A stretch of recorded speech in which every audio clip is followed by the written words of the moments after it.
The courtroom fell silent, a heavy quiet pressing down on everyone as Judge Caprio, his face unreadable, leaned forward. He pressed a button, and a large screen flickered to life. Mark, who had spent the last hour passionately defending his wife, Sarah, felt a cold dread creep up his spine. His confident smile faltered, replaced by a look of dawning horror as the video started to play. His face, moments ago flushed with conviction, drained of all color, turning a sickly pale gray. The footage was stark, undeniable.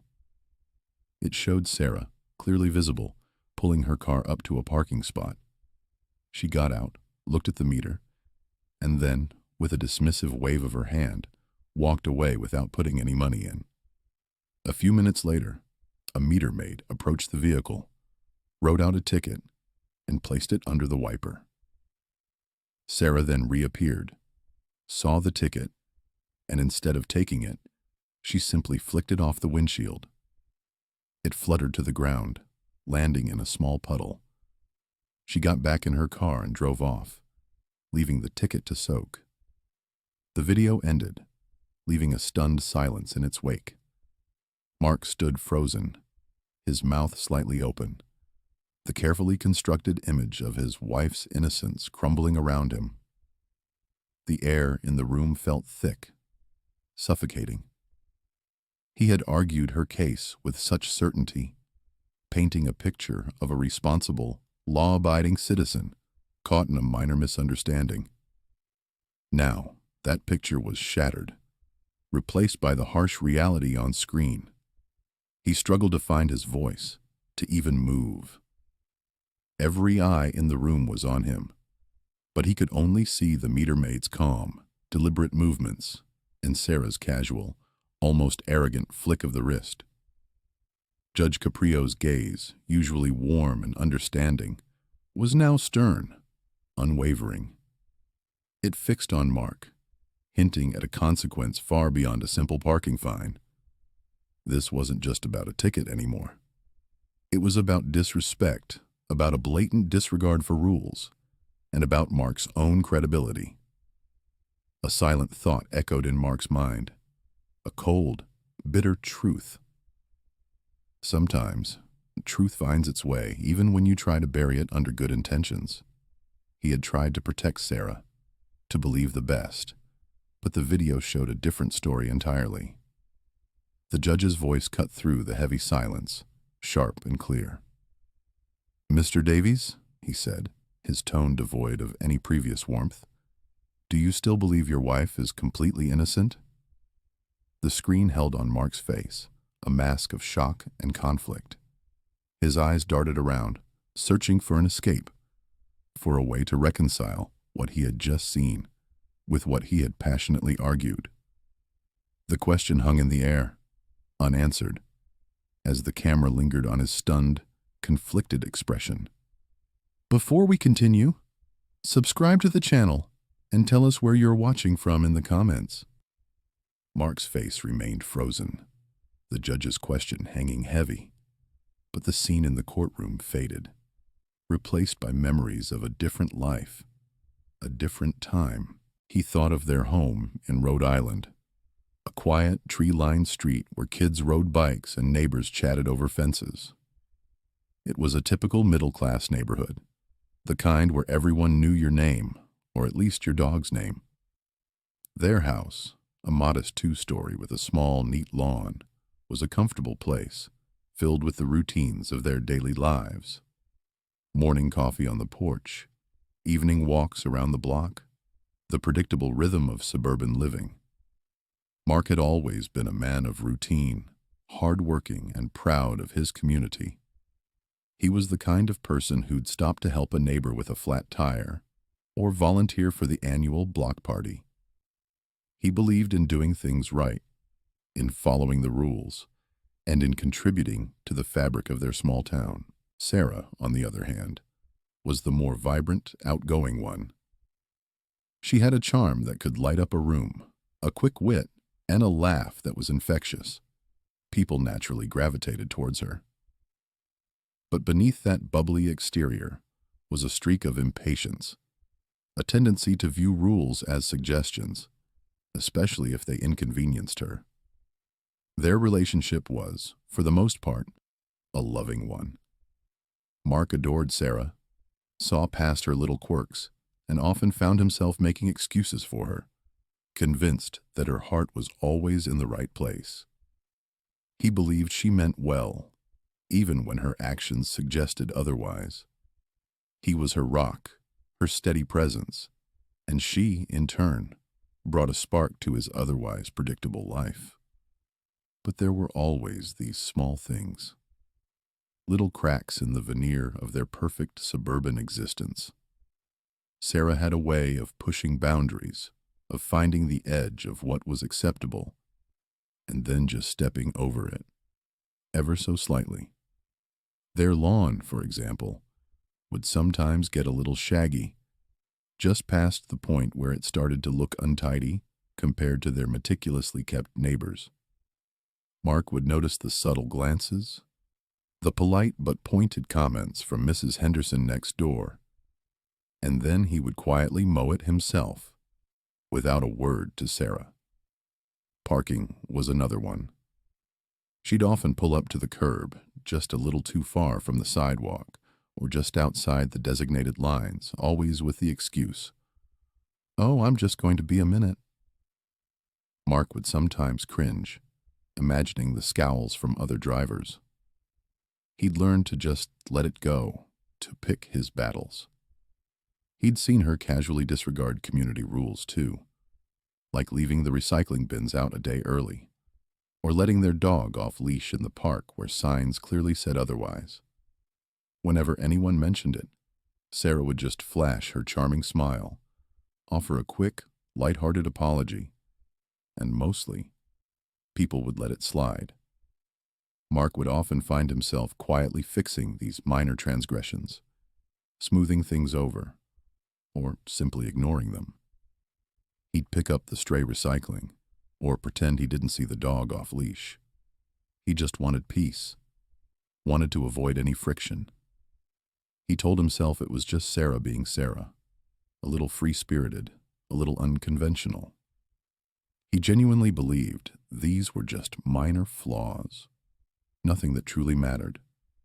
He never imagined that these small, everyday actions, this casual dismissal of rules, would one day lead them to a courtroom, with Judge Caprio's stern gaze and a video playing for all to see. He always tried to believe the best in her, and in doing so, he often overlooked the reality of her actions. He always tried to believe the best in her, and in doing so, he often overlooked the reality of her actions.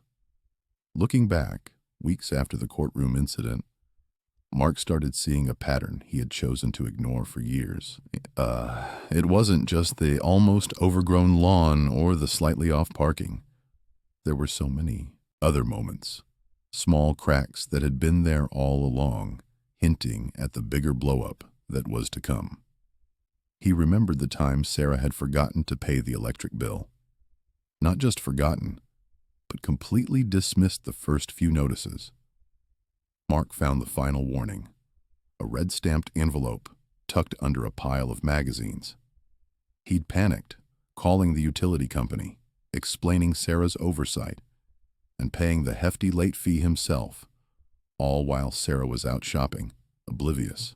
When he mentioned it later, she just waved her hand, saying, "Oh, darling, you know how I am with paperwork. Good thing I have you." He'd smiled then, a tight, forced smile, feeling a familiar warmth of frustration mixed with affection. Then there was the neighbor's birthday present.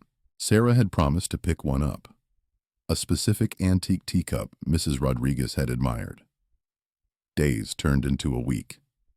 The birthday came and went, and Mark found himself rushing to a local antique shop, buying a similar but not quite right teacup, and delivering it with a mumbled apology about Sarah being under the weather.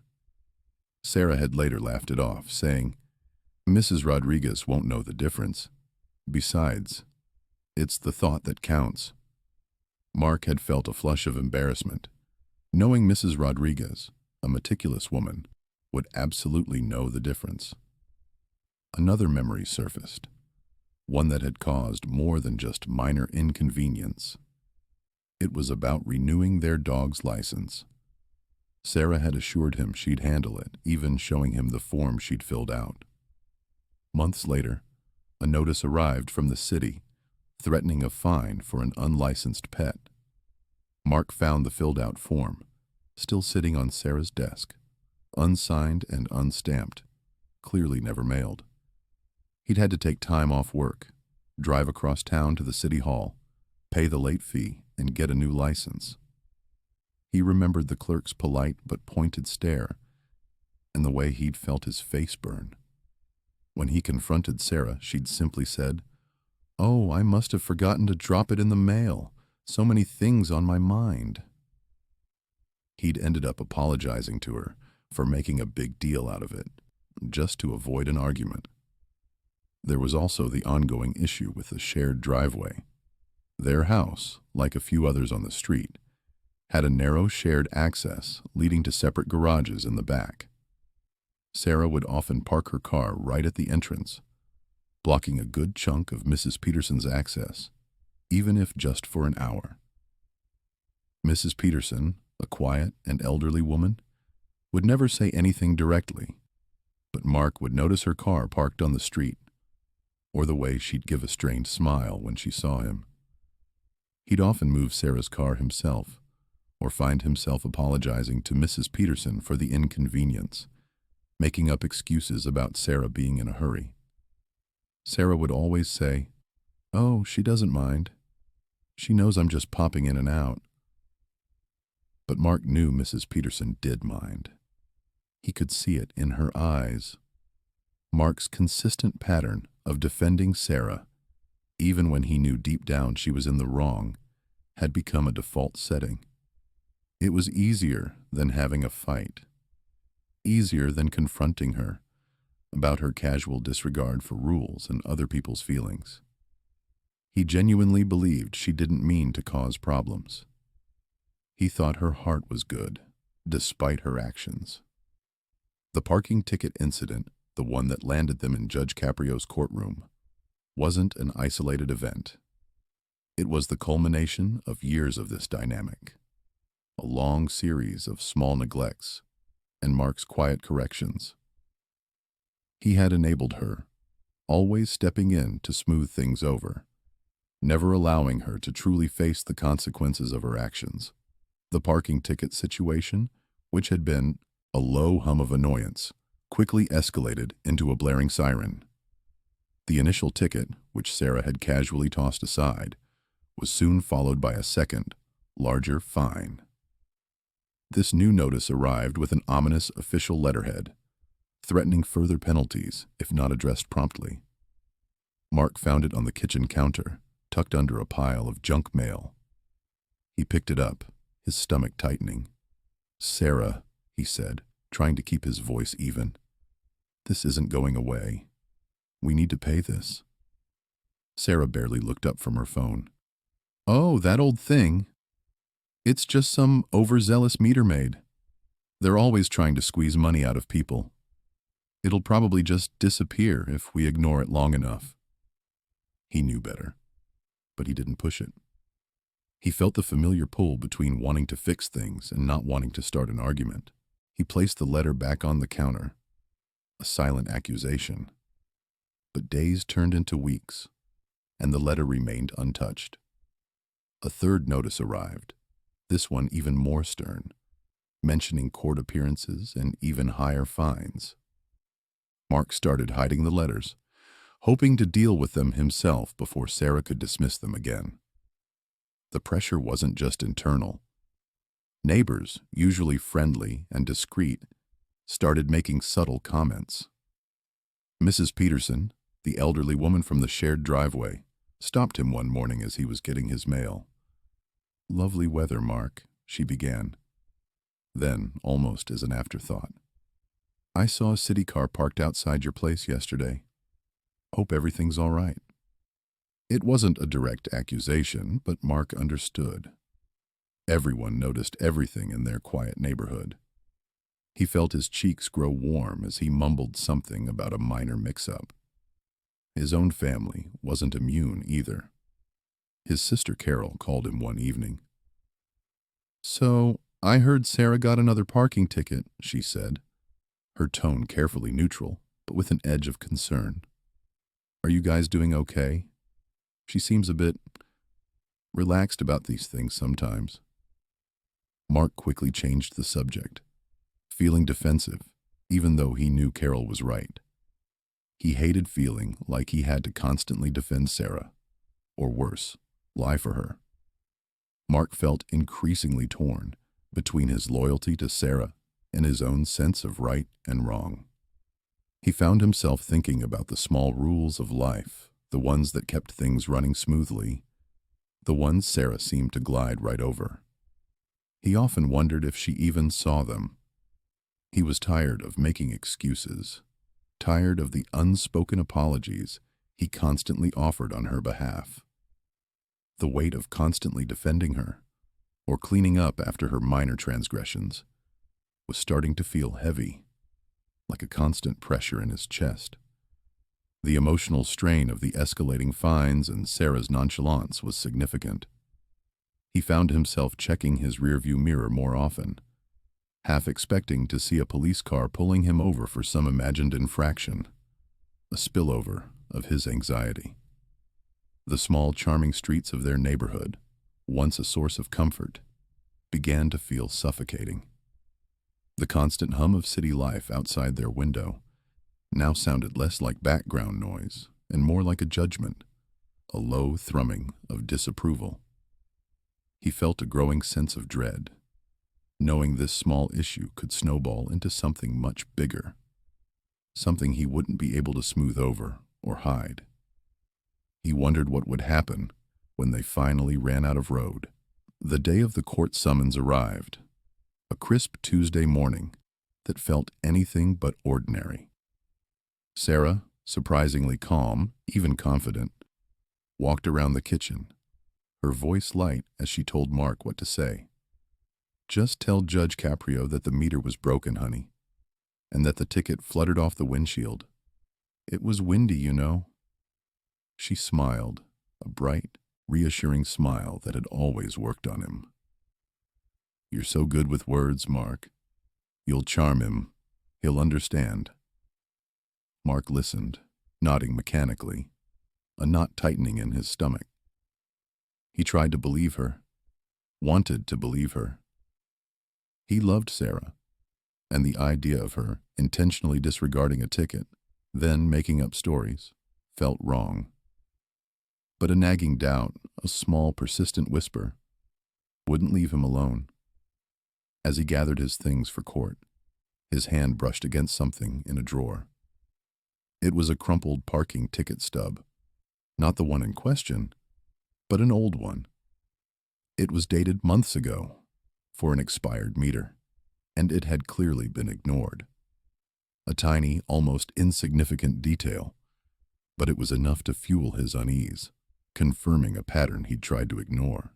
He pushed it deeper into the drawer, out of sight, but not out of mind. He arrived at the courthouse, the grand old building looming over him like a stern, unyielding judge itself.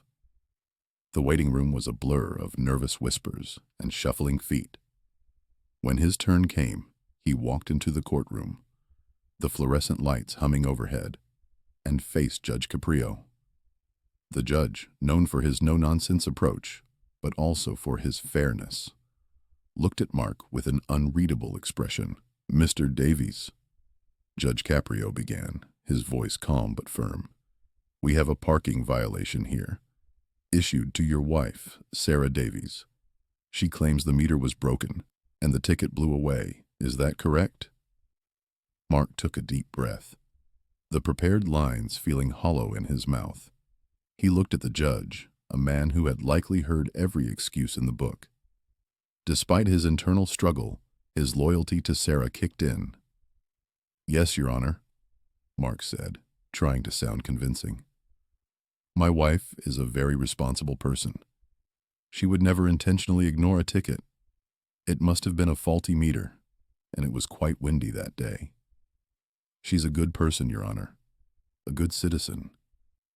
He went on, explaining Sarah's version of events, painting a picture of an innocent misunderstanding, of an unfortunate series of coincidences. He felt a bead of sweat trickle down his temple. Judge Caprio listened patiently, his gaze unwavering. When Mark finished, there was a brief silence, broken only by the rustle of papers. Then the judge leaned forward slightly, his expression softening just a fraction, but with a knowing look in his eyes. "Mr. Davies," he said, his voice measured, "I appreciate your defense of your wife, and I'm sure she is, as you say, a good person. However, I have some additional evidence I'd like to present." Mark's heart sank. He knew what was coming. The judge gestured to a bailiff, who then dimmed the courtroom lights. A large screen descended, and a video began to play. It was a clear, unedited recording from a street camera. The footage showed Sarah's car, legally parked at first. Then, a meter maid approached, checked the meter, and placed a ticket under the wiper. Sarah then appeared, walked to her car, saw the ticket, and instead of taking it, she crumpled it deliberately and tossed it onto the ground with a dismissive flick of her wrist before driving away. The video played out, directly contradicting everything Mark had just said, every excuse he had made. The undeniable truth was laid bare for everyone in the courtroom to see, shattering his carefully constructed defense and his perception of his wife's minor flaws. The air in the courtroom felt thick, heavy with the weight of the revelation. Mark stood there, frozen, his face a mask of disbelief and shame. The courtroom was silent, save for the low hum of the projector. Judge Caprio watched him, his expression now back to its usual sternness. The video ended, and the lights came back on, harsh and unforgiving. Mark felt a knot tighten in his stomach. All the excuses, all the justifications he'd made for Sarah over the years, collapsed in that single, undeniable moment on screen. He couldn't speak, couldn't even meet the judge's gaze. Judge Caprio cleared his throat. "Mr. Davies," he said, his voice cutting through the silence, "given the evidence, I find your wife, Sarah Davies, guilty of the parking violation. Furthermore, her actions in discarding the ticket and her subsequent attempt to mislead this court through false testimony are deeply concerning. This isn't just about a parking ticket anymore. It's about a blatant disregard for law and order, and a waste of the court's valuable time." He paused, looking directly at Mark. "The fine will be $250 for the parking violation, plus an additional $500 for contempt and court costs. Total, $750. The amount hit Mark like a physical blow. $750 for a parking ticket. It wasn't just the money, it was the public humiliation. The undeniable proof that his wife, the woman he had so fiercely defended, had lied. Not just to him, but to the system. News of the incident, especially with Judge Caprio's public platform, spread quickly through their quiet community. Rhode Island was a small place, and Judge Caprio's court show was watched by many. Soon, neighbors who had always been friendly would offer quiet, pitying glances.